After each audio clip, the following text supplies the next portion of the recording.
Il y a une dizaine de jours, j'ai vu sur les réseaux sociaux, sur Facebook notamment, un appel à l'aide de la maison d'édition ici même, une maison d'édition nantaise qui propose un très large catalogue de titres. J'ai lu l'appel à l'aide, ils expliquent que, eh bien, ils sont dans un moment difficile. Vous savez, c'est une maison d'édition indépendante qui n'est pas soutenue par par un groupe. Il n'y a pas un groupe qui peut abonder l'argent pendant les moments où ça vend moins.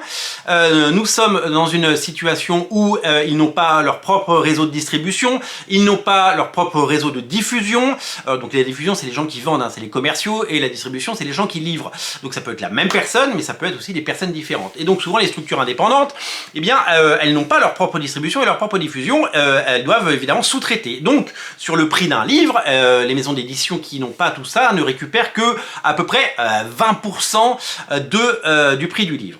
On connaît l'état du marché, c'est très compliqué pour les indépendants. On voit que énormément de boîtes qui étaient indépendantes autrefois soit ont disparu, soit ont rejoint des grands groupes. C'est un peu le destin malheureusement d'énormément de boîtes, même s'il y a plein de contre-exemples et qu'il y a plein d'éditeurs indépendants et qu'il y en a des centaines d'éditeurs indépendants. Évidemment, il y a des tout petits, il y a des micro-éditeurs, il y a des éditeurs moyens, il y a des éditeurs plus importants, mais la plupart des éditeurs, eh bien, sont soit absorbés par des grands groupes. Brajlon a été absorbé par Hachette, alors que Brajlon était une société indépendante à une époque. Voilà. Donc des sociétés qui sont incubées ou absorbées par des grands groupes, c'est quelque chose de très commun. Et puis des entreprises qui disparaissent, eh bien, c'est aussi le lot malheureusement. Ce n'est pas une histoire de mauvaise gestion, parce que j'ai tout entendu à l'époque où j'avais moi ma boutique et ma petite maison d'édition et que j'ai édité des choses, parce qu'on fait des choix éditoriaux, certains sont bons et certains sont moins bons. Il y en a qui vous font gagner de l'argent, d'autres qui vous en font perdre, c'est comme ça.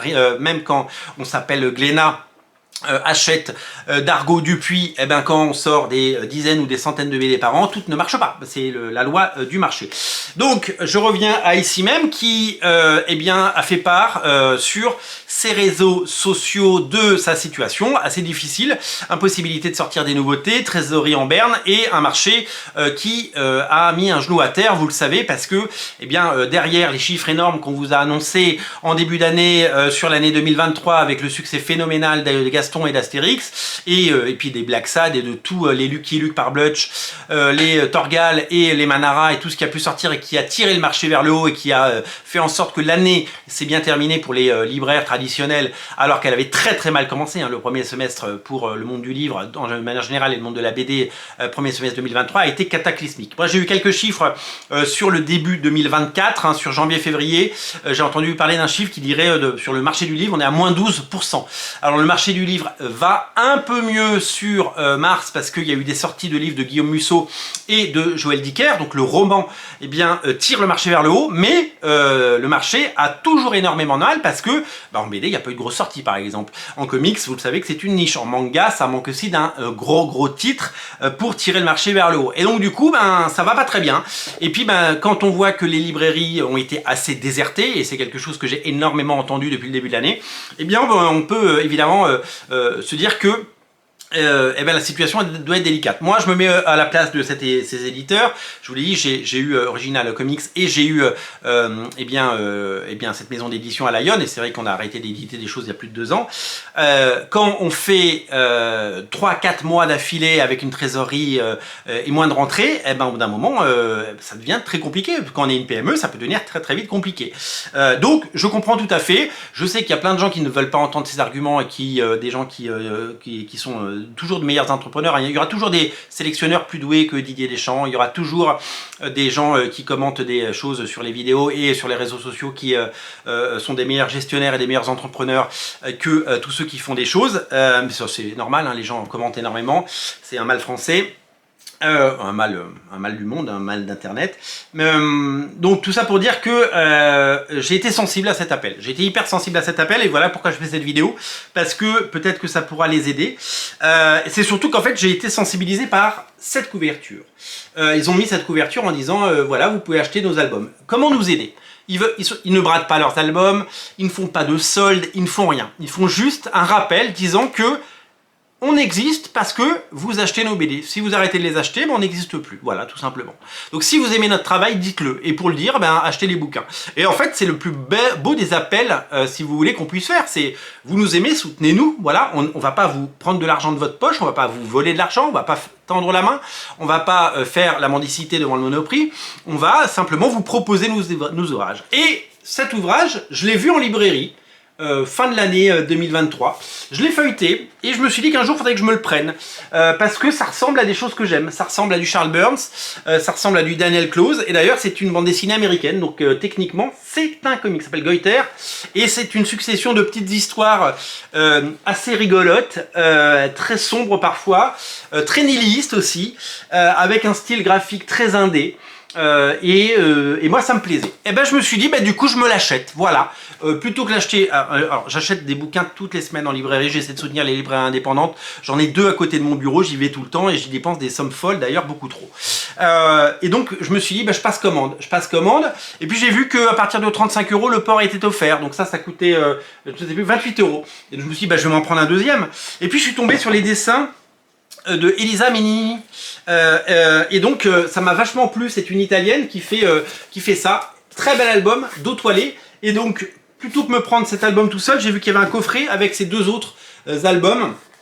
Côté estampe japonaise, je trouve le graphisme est génial, le design est superbe, j'ai eu un coup de cœur. Du coup j'ai vraiment fait chauffer ma carte bleue, j'ai vraiment craqué parce que j'ai trouvé ça absolument génial. Et en fait mon problème quand j'ai cliqué sur le lien, c'est que je me suis retrouvé dans une situation où j'avais envie d'acheter plein de choses et de découvrir plein de choses. J'avais envie de découvrir tous ces albums. Et donc du coup, j'ai fait une première commande. Il y en aura certainement d'autres, mais j'ai fait une première commande parce qu'en fait, je n'avais rien de cet éditeur. Je n'avais aucun album, je n'avais rien du tout et je me disais, mais alors c'est trop bête. Pourquoi ne pas lire, pourquoi ne pas découvrir ces albums alors qu'ils ont l'air bien. Donc j'ai claqué un tout petit peu plus de 100 € pour pouvoir m'offrir ces bouquins et pouvoir les recevoir. J'ai lu depuis, parce que je les ai reçus en fin de semaine dernière et que j'ai eu le temps de lire Goiter et que je me suis régalé. Et j'ai vu un message en disant que ça allait mieux, qu'ils avaient fait 2 tiers de leur objectif. Et voilà, moi je voulais profiter de cette audience que j'ai, vous êtes 23 000 sur la chaîne, pour lancer cet appel et peut-être vous sensibiliser à la cause et peut-être que ça vous donnera envie de découvrir leurs bouquins. C'est très bien édité, si vous aimez ce que font les éditions Cornelius par exemple, pour vous donner un avis, voilà, c'est vraiment des choses intéressantes. Alors comment ça marche ? Comme c'est une petite structure, a priori j'ai cliqué sur le lien de ici même, pour voir leur catalogue, pour voir des previews de pages, parce que je voulais quand même voir un peu ce que j'allais acheter. Et en fait, dans leur message, ils renvoient vers les éditions Roukmout. Les éditions Roukmout, c'est un éditeur qui, de son côté, lui, est à Nantes aussi, mais qui a une logistique. Ils ont une vraie logistique pour pouvoir envoyer les colis et que les bouquins arrivent en bon état. Et donc, du coup, vous pouvez les prendre chez les éditions Roukmout. Ils ont certainement un accord de distribution avec une petite marge pour rémunérer le travail de Roukmout. Mais en tout cas, voilà. Donc, ils récupèrent au moins, je dirais, 60 ou 70% de la somme chez ici même, et ce qui est très très bien. Donc voilà, moi j'ai suivi ce lien, c'est ce qu'ils ont conseillé de faire. Vous pouvez aller, je vais mettre un lien de leurs réseaux sociaux et puis je vais mettre un lien vers la boutique de Roukmout, comme ça, si vous voulez d'abord les soutenir, c'est une chose, et les aider parce qu'il y a eu un appel à l'aide et que c'est quand même important. Je vous invite à le faire et c'est surtout que vous allez découvrir des super bouquins, voilà, parce que moi je suis très content de ce que j'ai acheté et voilà, donc j'avais pas prévu de dépenser cet argent mais je l'ai fait et je suis content de l'avoir fait parce que j'ai l'impression d'avoir à ma toute petite échelle aidé et je l'espère à travers cette vidéo peut-être convaincre quelques-uns d'entre vous de découvrir tous ces titres. Voilà, c'est de très beaux livres et vraiment faut les lire, faut les découvrir.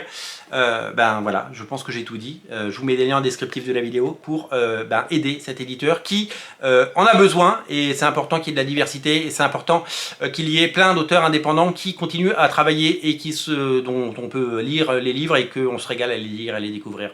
Salut!